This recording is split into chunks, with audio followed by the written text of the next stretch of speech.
You never see what is there. You see what you want to. I'd known this was true from the time I broke up a fight with Thomas Jacobson and the neighbor boy, Blake Ginley. "It's not fair," the boy had shouted from bloodied lips. "You get everything. I hate you." Tom had merely shrugged and smirked as Blake stomped off, glaring at me the whole time.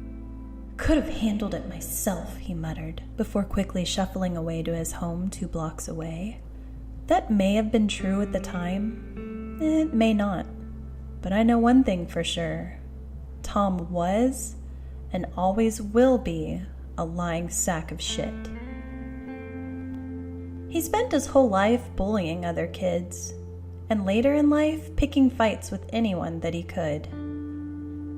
Or did, right up until he said the wrong thing in a dive bar south of Deep Ellum. He wasn't exactly welcome, and it didn't take long before the racial slurs and grabbing women's ass was noticed. The funeral was short. No one came. Even the most hated men had a friend. So it got me curious. Who had Tom known?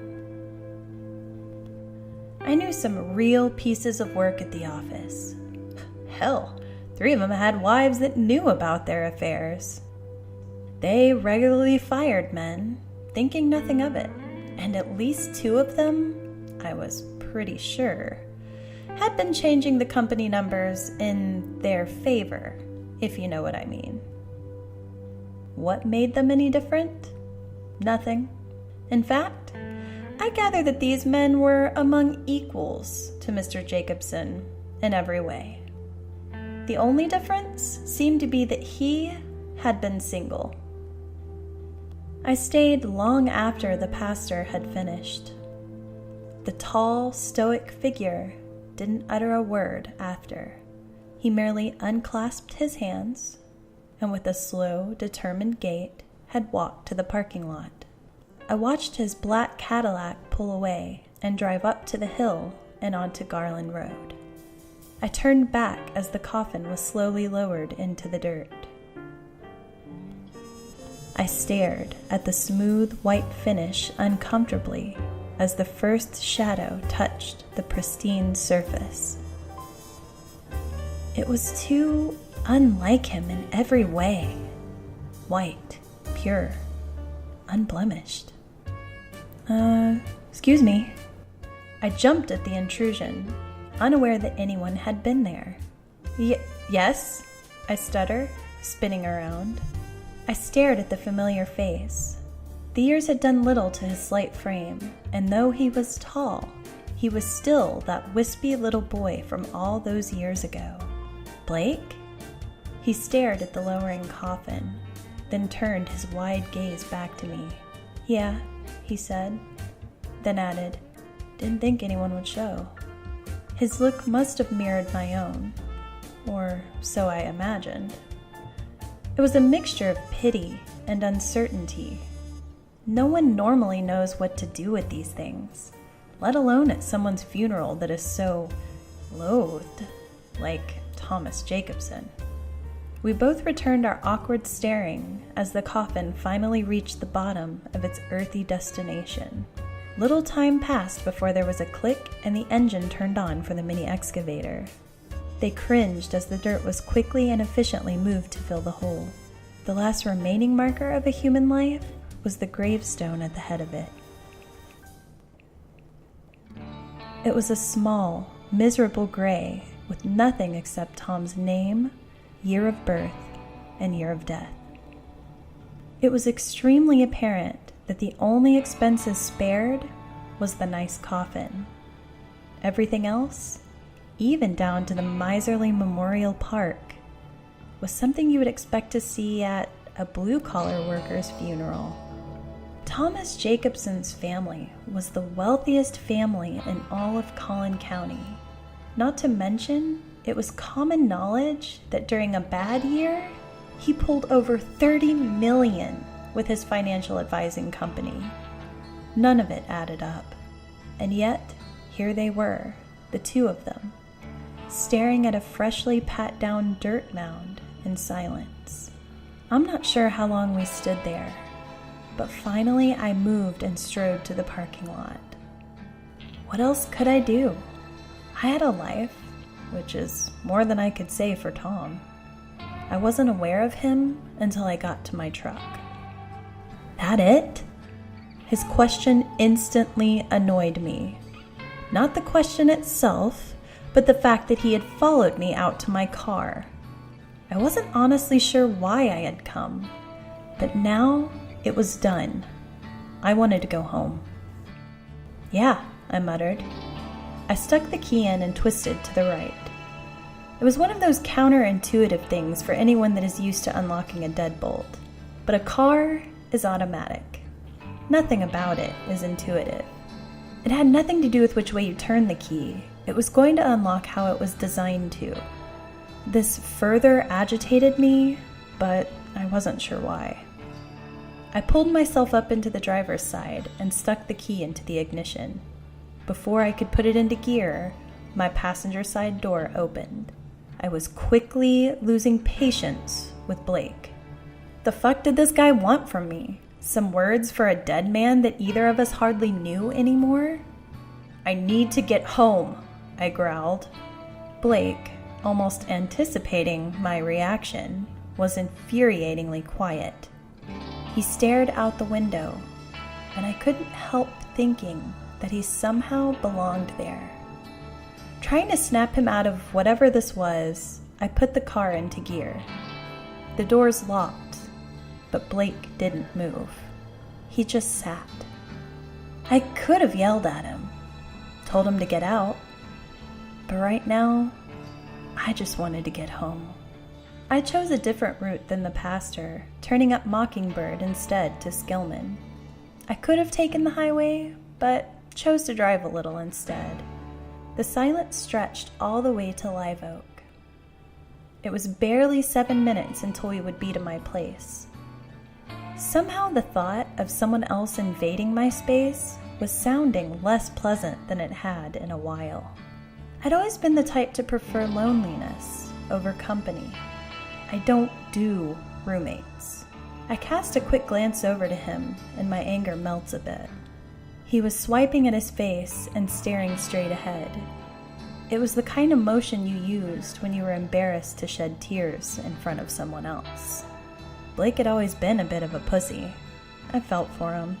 Maybe he just needed some company for the night and a place to keep his mind off of death. We didn't need to talk about anything, and I kind of preferred that we didn't. I never liked taking on the burden of other people's shit, especially his. Something told me that he had lived a pretty shit life. I'm 2 minutes from my place when I swerve and turn right toward Deep Ellum. The urge to go home was replaced by a burning need to drink myself into the ground. It'd been over 2 weeks since I'd had a drop, and tonight warranted it. Let's grab a drink, I say softly. Blake says nothing, but shifts in his seat and leans towards my shoulder, closing his eyes. A few minutes later, we pull into the bumpy parking lot, the gravel spitting out behind us. It was a tiny shithole, but the drinks were cheap and the company kept to themselves. Saying nothing, I opened the door and got out. I hear a comedic thump as Blake's head finds the door. Chuckling at his expense, I lean on the bed of the truck and wait for him to gather his wits. The door opens, and he shuffles toward me. I walk toward the building with my mousy companion straying 2 feet behind me. Soft rock filters throughout the old space. The subdued light gives the illusion of a decent bar. The place stinks of the usual desperation for both sexes. All I ever wanted these places is an interesting conversation and a damn beer. People were disgusting. Blake sniffs and mutters something about using it and walks toward the back. I nod at Chuck and he reaches under the bar, opening my usual. I make the signal for 2 and he nods, pulling out another. "Who's the stiff?" he asked. I shrug and take a deep swig out of the bottle. He raises an eyebrow at me, but keeps his curiosity to himself, checking on the other patrons. God damn, I love Chuck. Knew when to keep his mouth shut. Why couldn't other people? I was aware of several eyes on me as I sit down at the bar. It was fairly typical to garner some attention wherever I went. I projected something that most people never understood. Not only projected, knew. I knew exactly who I was and what I was capable of. I never pretended to be anything other than that. Fuck these guys. I had me, and it was all I ever needed. Everyone else just complicates shit, and I don't do complicated. As I think this, my current complication stumbles over to me and sits down, roughly. He looks like shit. I stick a beer in his hand and tilt the bottle toward his face. Drink, I order him. I nearly lose my shit laughing as he takes a dainty sip from the bottle and scrunches up his face. He's acting like I've given him poison or to pretty much drink his own piss. And again, I remember my first beer wasn't exactly a pleasant one. Angelic Pretty over here must have never had a drop in his life. Keep drinking. It'll get better after the first few. I pat him on the shoulder as I say this. I get up and walk toward the bat, needing to use it myself. I go to open the door and pause. Son of a bitch is right on my heels. I spin to cuss him out and stop at his expression. It's outright fear. He's looking around the bar and back at me. He's sweating profusely, his eyes darting from mine to other people sitting in the room. His little display has caused stares, and people are beginning to whisper. I pull him in for a hug and wink over his shoulder at everyone. They roll their eyes and go back to themselves. I was pretty well known for being the local jackass. Point is, I don't give a fuck about any of them. But Blake obviously did, and every second looked like agony to him. Hey, jackass, I say, gently of course. Go sit the fuck down and ask Chuck for something harder. He starts to protest, and I grab his jaw, pulling his ear to my mouth. Get a vodka and Coke. I expect the entire thing gone when I get back. I turn him and pat his ass, then promptly slam and lock the door. Jesus, I need to piss like a racehorse. I'd completely forgotten how long we'd been out there. Fuck, I didn't even know. I pull out my phone and look at the time as I relieve myself. I had spent 4 hours at Tom's service. I knew it'd been a while, but not that long. There was 1 more hour left until the sun went down. Fuck it. It was Tuesday, but I wasn't about to go to work tomorrow. I quickly dialed Tess. She picks up on the first ring. Yeah? Hey, boo-boo. I just called to let you know I can't run the deal tomorrow. I can feel her bristle from here. Like hell you aren't! You piece of shit! I buried my friend today, Tess, I say. She pauses for a few seconds, lets out a sigh. Alright, shitface. I'll get damn on it. You fucking know how he's gonna be pissed. It's Clara week. I smile to myself. Damn loved the shit out of his daughter. Never worked on Tuesdays and Thursdays. Was the only time he got to see her. Tell him that I owe him, I say, then quickly add, whatever he wants. She grunts and hangs up. Love you too, babe, I mutter to the screen. Someone beats on the door. Hold the fuck up, I'm shitting, I scream. The person stops, slurs something unintelligible, and I hear them slide to the floor. If I had to guess, it was probably, hurry the hell up. I pulled up my pants, splashed some water on my hands and face, and stare at the broken mirror. A million eyes cover what was once my forehead. I smile, reminding myself of one of those cute, fuzzy jumping spiders. Straightening my shirt, I unlock the door and walk out. The collapsed person grumbles and then pulls themselves into the stall. Blake is next to the bar, nursing the beer. I smile, seeing the Coke and vodka glass next to him. It was empty, but still there, which means he had told Chuck to wait until I got there. What do you know? The kid may have some balls. I ease into the seat next to him and reach for my beer.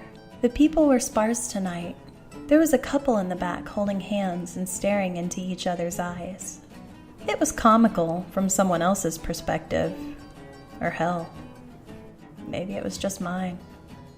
I never understood the value of bringing that mess into my life. I'd had a few one-nighters, but nothing stuck. It was probably because I didn't call back. Wasn't the sort of thing that interested me. Then again, maybe nothing did. He only ever stopped because of you, Blake said after a length of time. Now on beer 3, I had a nice buzz starting and became irritated at the vocal intrusion. Everything about Blake had been rubbing me the wrong way since he held me hostage with this quiet pity party.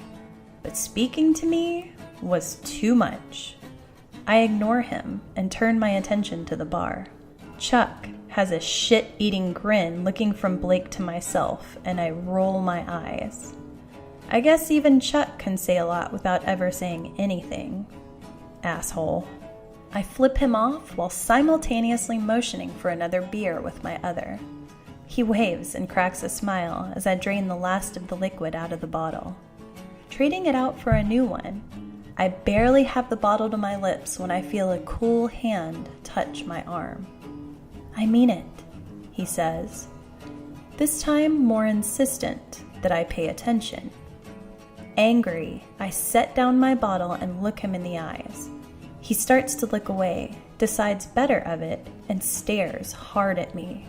For the entire night, this is the first I've seen him behave in such a way. All right, I say, a little too loudly. Get it out of your system. He looks down at his crotch, then back at me. Christ, I've never seen such a person be so timid. I start to say something, which finally provokes him to speak. Tom, he reminds me. I know his goddamn name, I say rudely.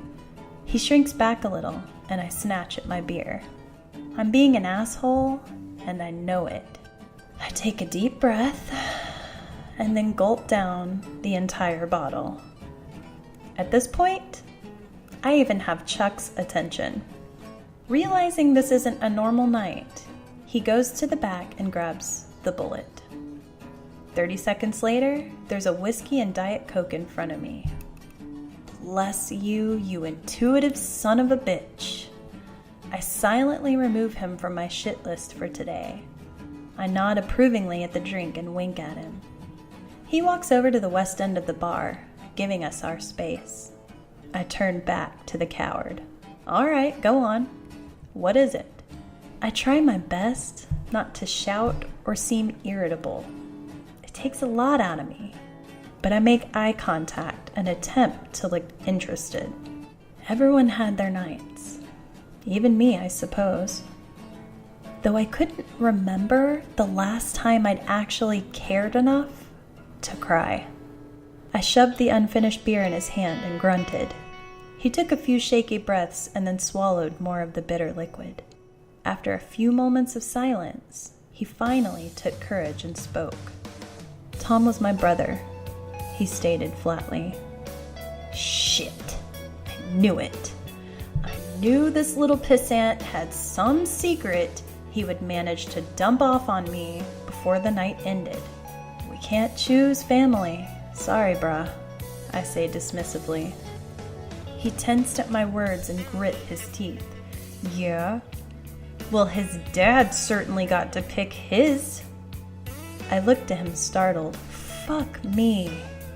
That meant... Yeah, he finished for me. Mom had been seeing him for a while in secret. After getting it all out, he seemed to calm and take a few large gulps. I know what's coming next, but I try my hardest to will it not to. Blake knew it. I knew it. It was the reason I'd been there. But hadn't admitted it to anyone, especially myself. In the end, it still happens, and he says it. Tom loved you. I backhand the shit out of him. It was a reaction I wasn't expecting, but it just sort of happened.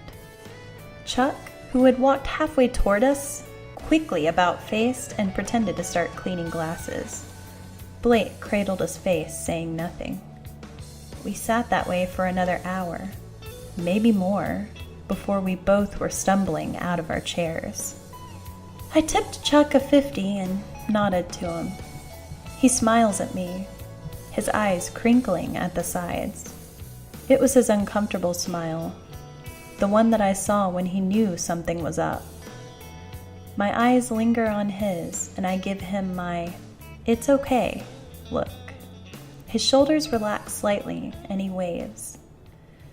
It felt longer walking out to my truck than it had coming in. I was up in the driver's seat and closing the door when the passenger side door opened for the second time today. Fuck, that's right. He's still here. Guess I have no choice. I'm not about to drive all the way on the other side of town. The mood I was in? Shit. I wasn't even willing to drive him down the street. I'm already out of the parking lot before he manages to get on his seatbelt. The concrete beneath my feet is made from the road in heaven. The silence in my space is delightful. The plain white walls art to my eyes. The room has a slight chemical smell of bleach and a fresh linen candle that I had burned that morning. I strip off my jacket and motion to the bathroom. Fresh towels in the bathroom. Help yourself to first shower. He nods and walks into the room, leaving the door open. I'm thankful that he hasn't mentioned anything else since we visited the bar earlier. Hopefully the alcohol calms him down and he goes to sleep. I pace in the kitchen, unsure of what to do with myself as this new presence is foreign to the space. I hear quiet sobbing from out of the open door. Grinding my jaw, I switch on my monitor and turn on a show. I'm not much on cozy spaces like couches. I typically spend most of my time in my computer chair or in the bed. The bed. Shit. I hadn't thought of that. I look at my sparse furniture and realize there's nowhere we can both sleep. Though my bed was slightly elevated, the floor was concrete and hard. It was just one night, but my back had been shot that week from building out new shelving for my loft. I grumbled to myself and crossed my arms. People were always such annoying creatures. Blake has finally stopped crying, and I hear him sigh into the warm water. Some time ago, I was just as shy and insecure as him. It was a secret I'd hidden well from others. I pretty much played it up as being aloof, but my insecurities were every bit as bad as his. Somewhere along the way, I'd become an insufferable asshole, hating just about everyone and everything. After letting a few people run me over, I shut it all out, and my life got infinitely better for it. Blake just hadn't learned that yet, the poor bastard. I must have nodded off because the next thing I realize, Blake has touched my shoulder. I react violently, my fist finding his gut. "Jesus Christ," he said between pained grunts. "I was just coming to let you know that the shower was open." I rub my face and stand abruptly. As I enter the bathroom, I hear a grumble. "Do you ever shut off?" I stretch and reach into the shower, turning the nozzle. A few spurts come out before finally the pressure spray is released. "Don't do roommates," I call out.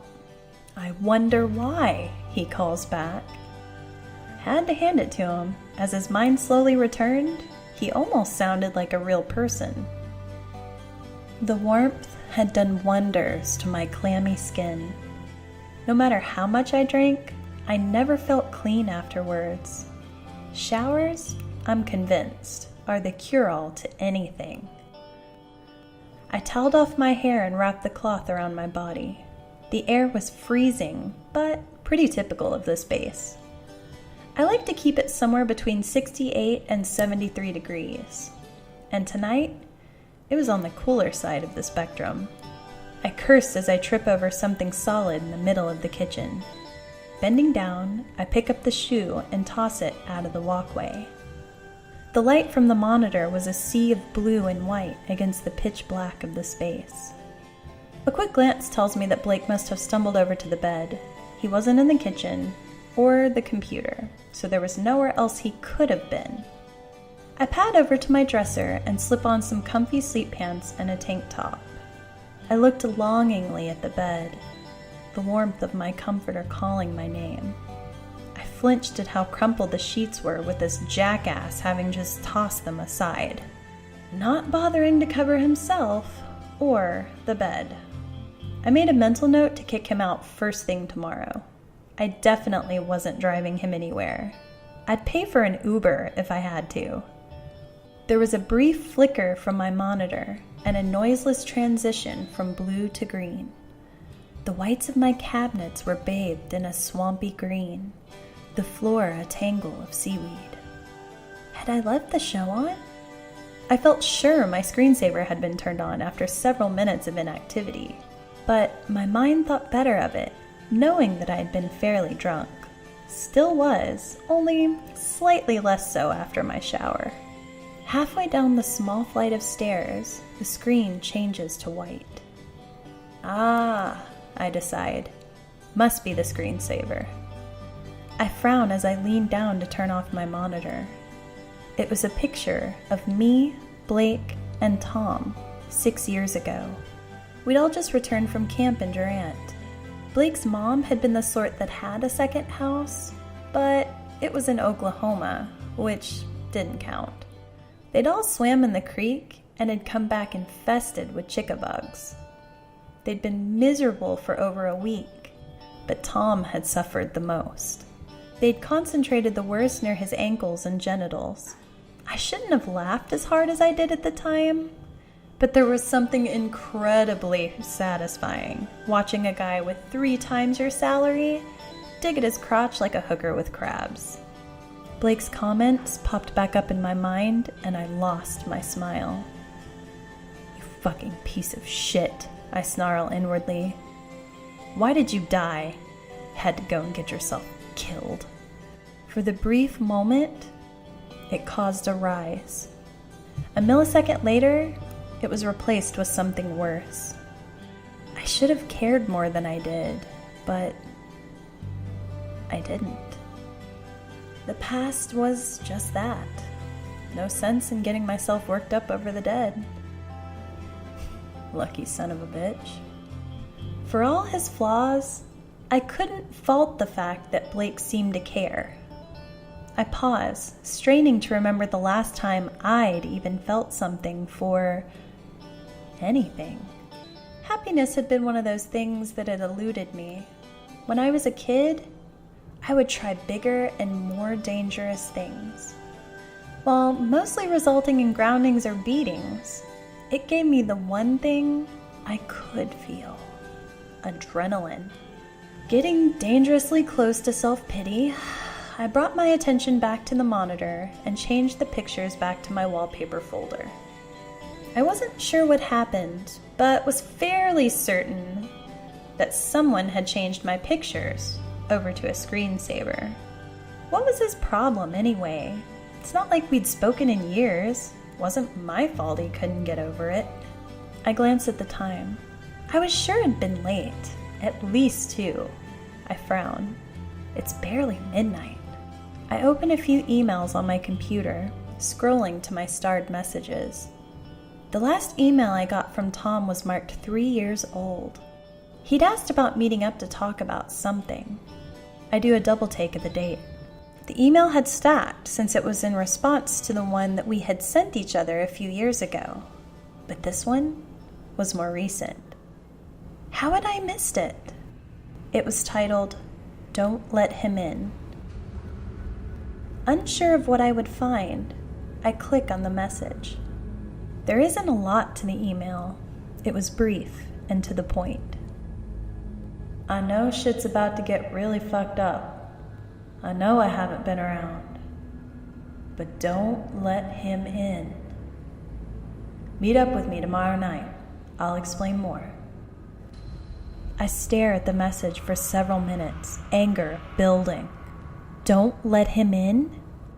Don't let who in, you insufferable jackass? God damn it, this was just like him. Barely give me any details and expect me to know exactly what the fuck he was talking about. "You okay?" I leap up, shoving the chair behind my feet and bring my fists up to guard my face. Blake screams and jumps back. I relax, bringing my fist down after I realize who it is. "What the fuck do you do for a living?" he yells after a few seconds. I stare at him mutely, and his nervous behavior returns. He shifts his eyes to look at my screen and then back at me. I react instantly, clicking the email off my screen. We sit for a few moments in awkward silence, and I'm unsure if he actually had a chance to look at my email. Finally, he breaks the silence. "Was that from Tom?" Then adds hastily, "What did it say?" I look at him for several moments, trying to find some form of trickery or cruel intentions. Did Tom mean Blake? Was Blake possibly lying about the whole life incident? I mean, how much did I actually know about this guy? A lot could have happened in 3 years. A thought occurs to me, one I'd just as soon get rid of. But still, it pops back up. I turn to Blake, hoping my face doesn't display the mistrust that was slowly forming. "How did Tom die?" I asked. Blake blinks a few times, seemingly thrown off by my question. When I stare at him, he shifts again uncomfortably before finally speaking. "You know as much as I do," he said. "Tom got in some fight and the guy stabbed him." He was lying, of course.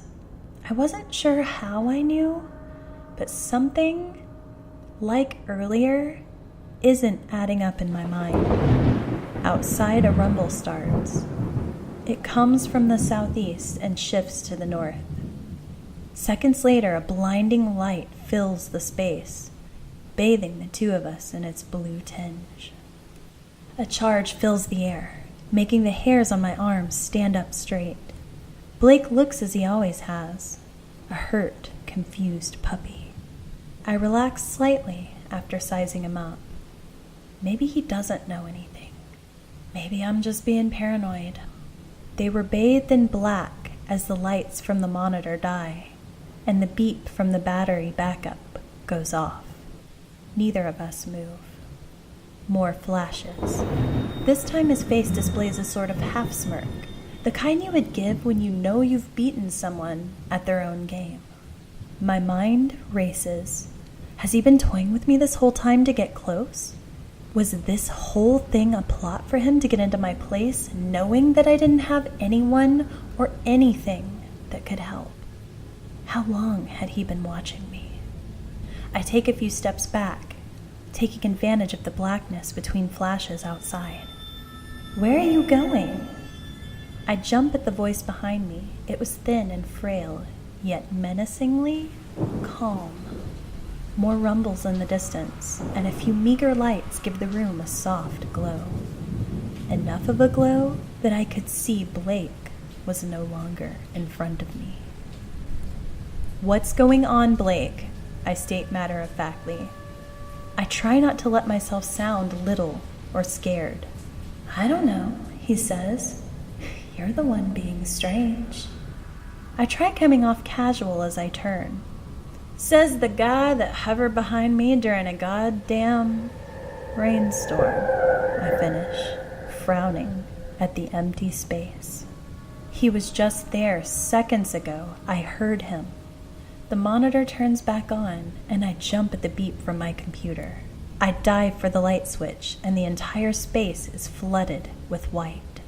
It takes several precious seconds for my eyes to adjust, and I back myself into the corner near the front door so nothing can get behind me. My entire space is just like it was before I left. The bed is even made. I instantly become angry. No, that can't be right. I walk into the bathroom and pull back the shower curtain. It's wet. There, see? You aren't crazy. Seconds pass and I think back. No, wait. I took a shower after he did. So that proved nothing. I circle back to the kitchen, finding nothing out of the ordinary. I tense, looking up to my perfect bed. My eyes never leave the white comforter as I cross the room. It's perfect, tucked in on the bottom under the mattress as always. It doesn't take a detective to realize that nothing in my loft has changed since this morning. I swallow back the bile that's starting to make its way up my throat. I sit, running my hands along the comforter. Again, Tom's words pop into my mind. Don't let him in. Had I just been feeling guilty? Was Blake even with me at all today? Or had I imagined the whole thing? I had to know. Hastily, I look at the time and run to my phone. I pace in front of the window as I dial Chuck's number. Hello? He answered on the second ring. Hey, I say quickly. Sorry to bother you at this hour, but I need to ask you something. It's important. There's a brief silence, and Chuck lets out a sigh before answering. Yeah, sure, no problem. What's up? I don't know how to put this without sounding weird, but I struggle forming the words. My mind is racing to every possible horrible solution. Had I finally hit that level of alcoholism that I made people up? Maybe I really was grief-stricken. There's more sighing on the phone, and I snap out of my thoughts, desperate to keep Chuck on the line. Was there someone with me at the bar earlier? The words leave my mouth stuttered and odd. I sound as if I'm going to cry without the tears forming. This shit had me all fucked. My gaze shifts to the window as a series of flashes jet across the sky. I nearly dropped the phone, but managed to keep it next to my ear. The windows from my building faced southwest. On a normal night, I would be able to see downtown's series of lighted buildings and the speckled lights of businesses and homes lit up like a miniature galaxy. Tonight was not a normal night. There was a fog, unlike any I had witnessed in all my years. It wasn't just a fog, it was an electrified fog. Slow, creeping, desolate fog. It scoured the earth, rapidly consuming everything in its wake. I watch as the lights disappear beneath its unnatural blue-white billow. The line crackled and popped, something repeating over and over in rapid succession. My eyes stay glued to the unearthly scene as I bring the speaker up to my right ear. Let him in. Shouldn't. Let him in. Chuck is no longer there. I'm not sure anyone is. All that comes over the line is the incessant whispered words of the unearthly entity. It's toying with its prey, like a cat does to an insect or a mouse. Except I am the mouse, and this is my concrete cage. The line is finally dead, and I can't help but think as I stare out across the city that the earth is too. I'm not sure how I knew that, but I did. I recalled once having a series of dreams that had left the same horrible pit in the bottom of my stomach. The phone is suddenly unbearable in my grasp, and I send it crashing to the floor. There's an awfulness to it, to the room, an instantly the urge grabs a hold of me. I need to get out. There is a low rumble from outside. The sound emits a sort of pulse, a slow, writhing pulse that is low and guttural. It's feral, inhuman. It ripples across the city, the now dead city, and I nearly lose the contents of my stomach. I'm shaking visibly, and I know that I should fight the urge, but I simply can't help myself. It's so strong that even as my eyes move back to the windows, I'm using all my strength to tell myself not to turn and run somewhere, anywhere. But they don't. And my brain catches up to the scene as the lights in my building are finally consumed. Through the darkness, the dim, eerie fog can be seen below, snaking its way to the outside parking lot and wrapping the base of the building. The structure groans and creaks, shifting under the intruder's ghostly embrace. I don't want to see this. I don't want to know. I want to walk over to my bed, curl up, and close my eyes. I want to wake up tomorrow to this all being a bad dream and a drunk's overactive imagination. But the terror doesn't allow me to. It doesn't allow me to stop breathing either, and I stare bitterly down at the end of the earth, knowing, begrudgingly, that I will cry out and wet myself like the others. In the blur of the shapes below, the swirling entity begins to clear. In the center of the electrical current forms a solid mass that twists and bends skyward. It isn't just the one. I gasp as others, maybe hundreds, solidify before my eyes. Eyes and mouths gaping, hollow points whirling and swirling with awful popping and clickety-clacking the whole way. Their forms, now tall and wiry, extend with the long misshapen limbs that dangle at their sides.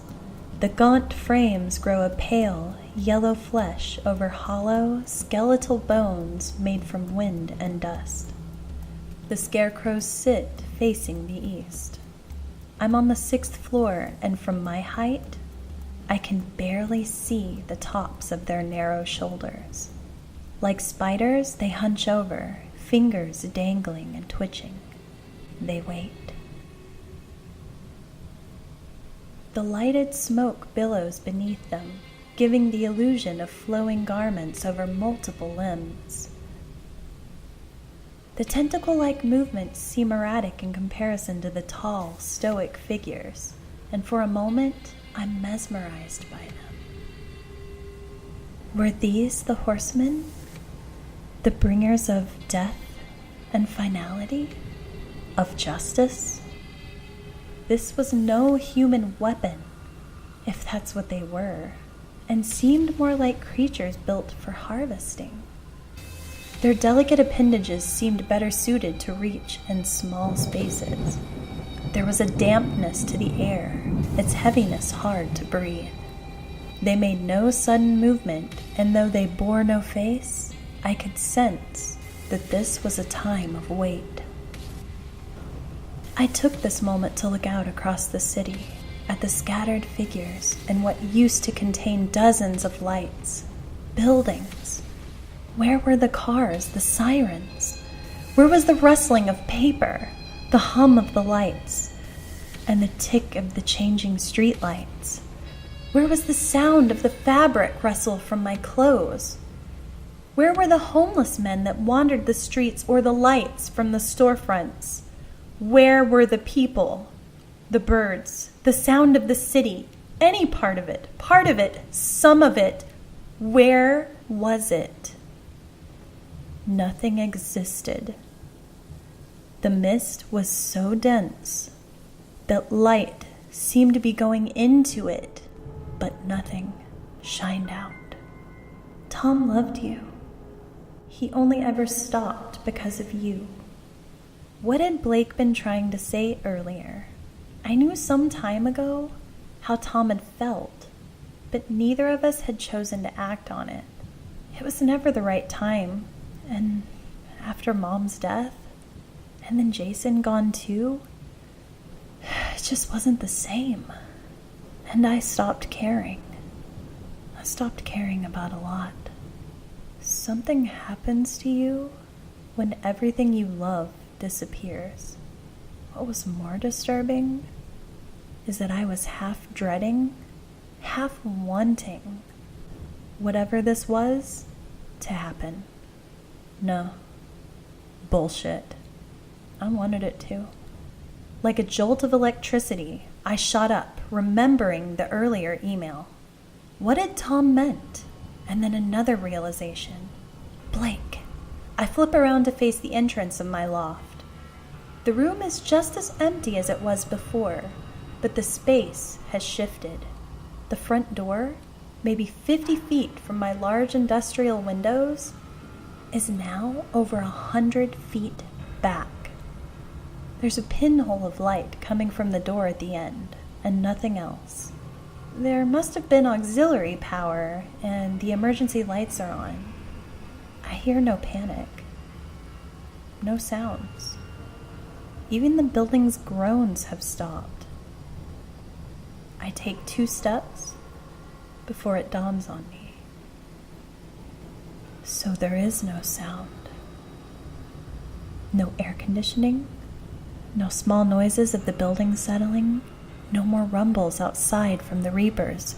It wasn't just outside. There's no breathing. None of my bones or muscles or gently padding across the floor. There isn't even a hum. I'm in a vacuum. Dead space. I clap my hands inches from my ears, fascinated and horrified at this new discovery. Not only is there no sound, but the vibrations are robbed from my senses. I couldn't even feel the floor beneath my feet. How was I standing? I couldn't feel my bones. And then as quickly as I thought it, the ground was coming up to meet my face. I come to in a matter of moments, or so, I think. I can't really tell what time it is because the room is blanketed in darkness. I'm relieved to find that I can move and, more importantly, feel. I push myself up and glance at the door. It's now shifted to its original place in the room, but the pinhole light is gone. Everything is as it was, except for one very important change. I am not alone. It's here, in the shadows, waiting. I can feel it.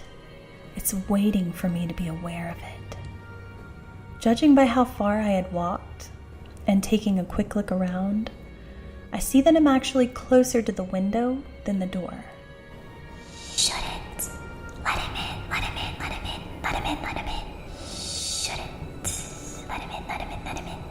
I grasp at my ears, trying to force the repetitive jumble of whispers out of my mind. Its presence, this being, is madness and sanity all at once. There is nothing else. No one around. It is me and this being of perfection. There are aeons of knowledge, infinite life paths of mine constantly changing and then rearranging over the span of my mere existence on this plane and many others. My mind is being devoured second by second as I see every single choice and decision I have ever made and will make, my own death, my failures and successes simultaneously. I had done this. I had let him in, and now nothing could be done until this beast consumes me.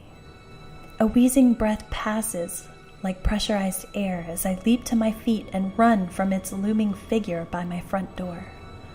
I run until I cannot breathe, screaming in silence. Nothing is there. Nothing comes out of me. Nothing exists. It's toying with me again. The room stretches, the window sliding further and further back as I place one foot in front of the other, pumping my legs, desperate to get to the other side. The Reaper is here. It's calling. No one else has escaped, and neither will I.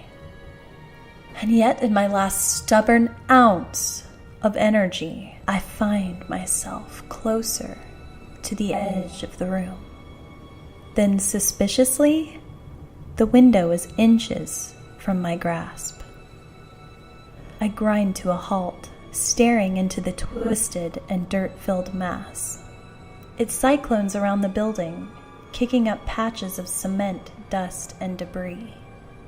I cannot see above or below. Just the gentle wisps of light that spark through, glittering in its twisting, spiraling shell. It's warm. It's life. It's inviting. The menace is gone, and long moments pass as I stare, mewling at the tall paternal figures. I can't remember the last time I felt this sense of calm. Was it Jason's warmth that night holding me before the drunk driver took him from me? Or perhaps Tom's weathered hands holding mine as he walked me from my mother's grave?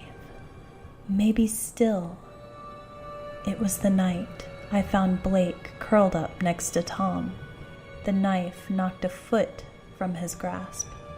The baseball-sized hole was between his eyes and was leaking fragmented gore and bone patterned into a beautiful halo around the chairs and floor. Tom had warned me. Shouldn't let him in. But I had. I had let him in, and I had let him in again. I'd let him in that night. He'd been crying and drunk, blathering about Tom taking everything from him and everyone. It had been a good night, the kind that the two of us had finally experienced. Tom loved you. I screamed at the window, fogging the glass. I'm back there again beside my two friends, screaming on my knees and holding Tom's lifeless form. His cool blue eyes are staring up at nothing, his body fast losing warmth. The blood soaks through and begins spilling on the cold, smooth surface of the bar's floor. My arms and legs grow weary as I lean toward the window, undoing the latch and pushing the window outward. The wind rushes my face. It's cool, but pleasant, and I push the window all the way open, allowing it to envelop my skin. The dense expanse, once fear-inducing, now draws me to it. He only ever stopped because of you. It must have been a guilty omission my brain realized too little too late. It was a good night, an honest night, a night of freedom. It was all I got, moments of happiness as Tom had confessed his love, and a jealous friend had had enough. It was the last betrayal to Blake, or so it had been in his mind. I'd never known his feelings. He'd never told me, but at last he had, seconds before I lost them both. I stand on my toes and look down. This is my end, finally. Had the others experienced it this way? I turned back to find the room collapsing and then disintegrating into a vast expanse of nothingness. No, I reason. I will go my way. I see the Reaper from the corner of my eye. his spider-like movement skittering along the edges in the fast-decaying building. A violent shudder rips the earth from my feet and sends me to the ground. A fraction of a second passes and light bursts from beneath my feet. My arms shoot up and I grip the window ledge with both hands. The light is blinding as it is deafening, destroying the silence. I want to cover my ears, my eardrums ready to burst, but I pull with all of my strength up, and then over. My weight shifts, and in seconds, I am weightless. I am free. The deafening light is gone, left behind me. There is no sound as I fly past the 5th, the 4th, and then the 3rd floors. No sound as the fog clears and I see the glittering lights return from the city. The buildings perfectly outlined in the distance. No sound as the white truck drives forward, turning into our parking lot. No sound as my head explodes against the pavement inches away from Chuck's truck.